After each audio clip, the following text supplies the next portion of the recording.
Topic: The playfulness of the elder. They say, is there play after 80? I say, is there play before 80? God, by His grace, bestows on the aged a youthful passion the young cannot know. Such youthfulness refreshes, causing one to leap and laugh, and gives one a desire to play, because the elder sees the world as new and is not weary of it.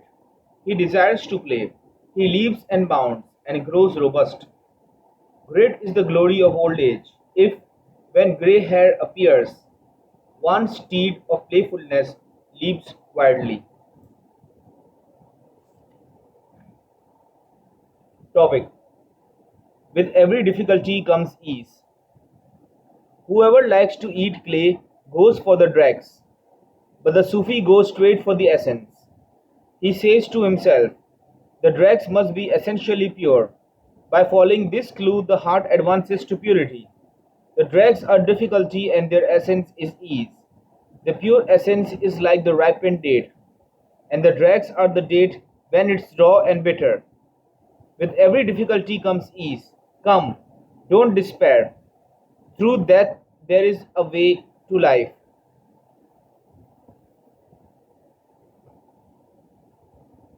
When the spirit displays its beauty without this body, I cannot express the loveliness of that union. When the moon displays its radiance without this cloud, it's impossible to describe such majesty and glory. How delightful is that kitchen full of honey and sugar, of which these worldly rulers are just licking the platters. How delightful is that haystack in the spiritual field, of which every other stack is just picking up straws. How delightful is the sea of contented life, of which the seven seas are just a drop of dew. Topic: Clearing sight. The divine reality is with whoever is the kernel emerged from the shell.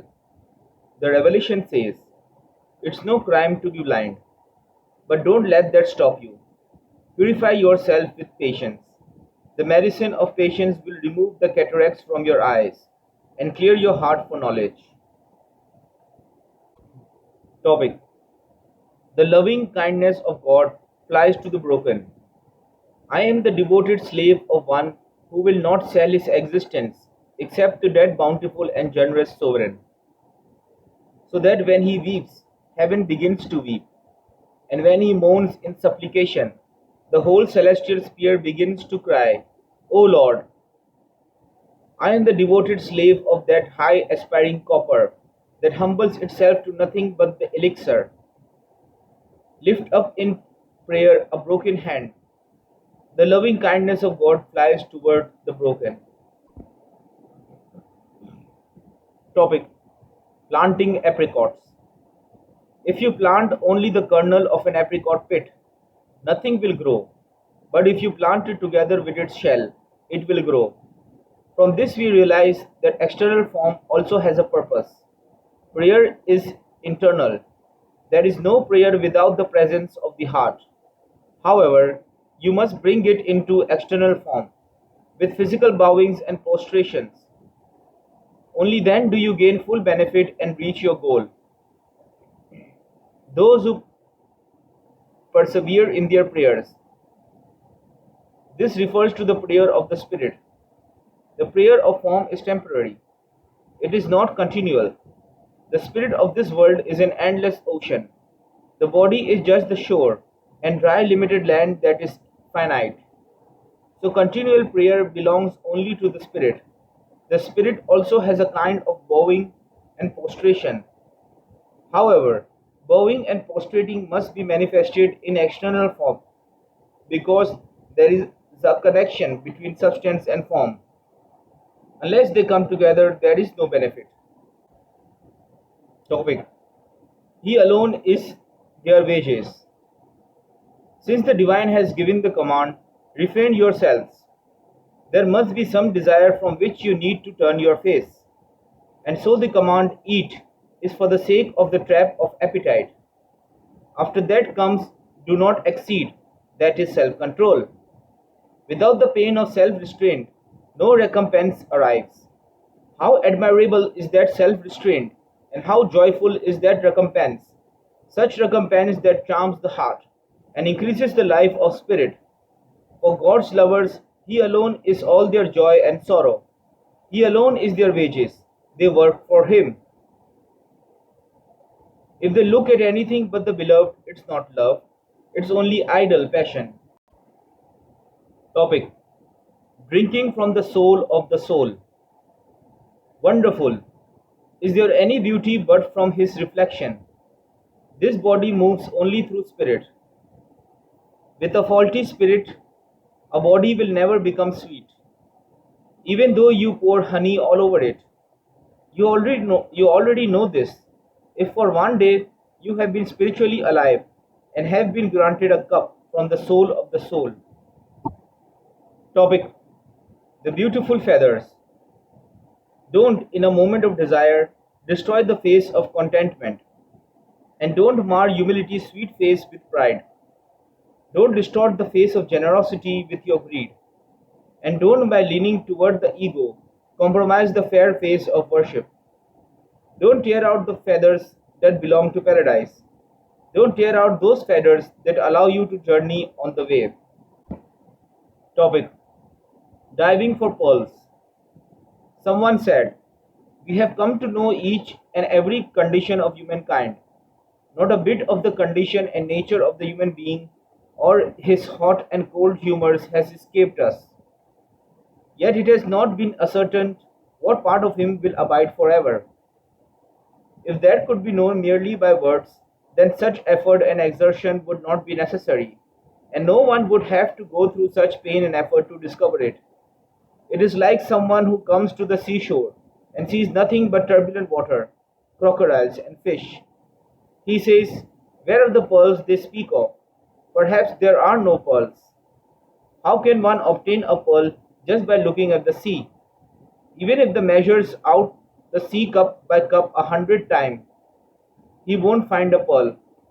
One must be a diver in order to discover pearls, and not every diver will find them, only a fortunate, skillful one. The sciences and arts are like measuring the sea with a cup. The way to finding pearls is something else. Many a person is adorned with every accomplishment and possessed of wealth and beauty, but has nothing of this intrinsic meaning in him. And many a person is a wreck on the outside, with no fairness of feature, elegance, or eloquence, but within is found the intrinsic meaning that abides forever. It is that which ennobles and distinguishes the human being. Topic: 100,000 states of existence.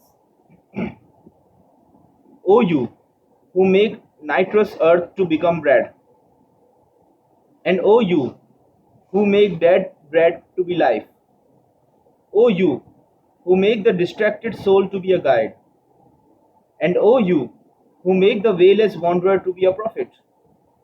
You raise a piece of earth to heaven, and from the stars you make the earth grow fertile. The eye of the heart that contemplates the firmament perceives the continual alchemy that is here. From the day when you came into existence, you were fire or air or earth. If you had remained in that condition, how would you have reached such length? The transmuter did not leave you in your first state. He established a better state in the place of the former, and so on till he gave you 100,000 states, and after the other, the second always better than the first. Consider change as coming from the one who transmutes. Ignore the intermediaries. If you pay attention to them, you will only distance yourself from their origin. It's your bewilderment that brings you into the divine presence. You have gained all these lives from successive deaths. Why have you averted your face from dying in him? Topic: The garment of humility. The meanest earning that goes on in the world, is it ever practiced without the guidance of a master? It begins with knowledge and is followed by action, that it may yield fruit after a while or after death. Apprentice yourself, O possessor of intelligence, to a generous and righteous craftsman. Seek the pearl in the oyster shell, my brother, and seek craftsmanship from the skilled. If you meet sincere spiritual counselors, deal fairly with them and be eager to learn. Don't put on any airs. If a tanner wears a threadbare coat, that doesn't diminish the master's mastery. If the blacksmith with massive biceps wears a patched apron while flexing the bellows, his reputation doesn't plummet in people's eyes. So strip the raiment of pride from your body.